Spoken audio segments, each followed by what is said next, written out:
Hi, I'm Patty Ann Ford, and I am going to do a three-part series of signs that you are sabotaging your health. You're sabotaging your success. And sometimes that sabotage feels like you're stuck, or you keep trying to do all of the things and you can't take a step forward.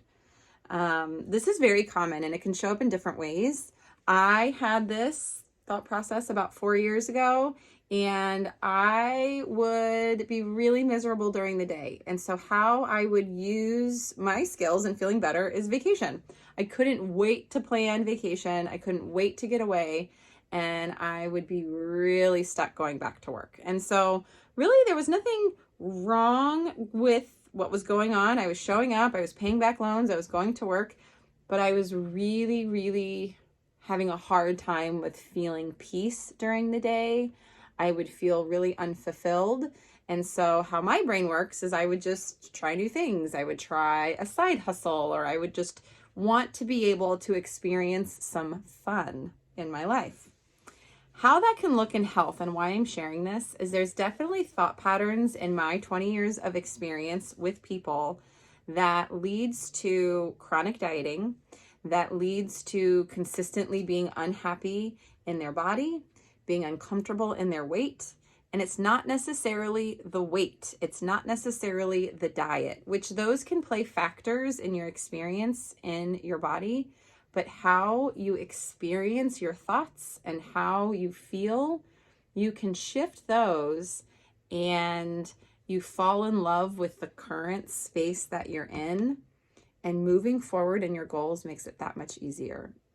So let me explain. If you are feeling like you have to be at a certain weight, if you feel like you have to eat a certain way in order to get to a certain goal, that is a really painful process, meaning that's a really painful way to think. I have to make money to be happy. I have to be 100 pounds in order to be healthy. I have to eat gluten-free in order to be pain-free. Whatever the scenario is, if the thoughts, which thoughts represent emotions or experiences or stories, which represent beliefs, which are in your gut area, the have to, should to, must, that type of thinking is very obligatory, meaning you feel like you have to do something in order to get something done. That can come from a very painful place. And I tend to do these things. I have to do this in order to be loan free. And when I'm loan free, I'm going to be so happy. And the reality is happiness is dependent upon the story you tell yourself. And happiness is different than joy. Joy is what most people are after, but they call it happy. And the reality is a certain weight or a certain experience in your body doesn't necessarily make you happy. Pain in your body, definitely want to try to be pain-free. And when you're pain-free, that's experiencing relief. Relief is different than joy. Being at a certain weight might provide relief from pain, but that doesn't necessarily mean you're going to find peace or fulfillment. Finding peace and fulfillment is a perception, and you can find peace and fulfillment at any weight. Feeling comfortable is different. So when I work with people, we're trying to identify what is it you're actually after. Peace and fulfillment, that's some shifting in your thought patterns and maybe some conditions with your life. And weight loss or weight management is possible with certain transactional behaviors, but finding peace can happen at any size. And sometimes the diet industry will say you need a certain weight in order to feel peace. And that couldn't be farther from the truth.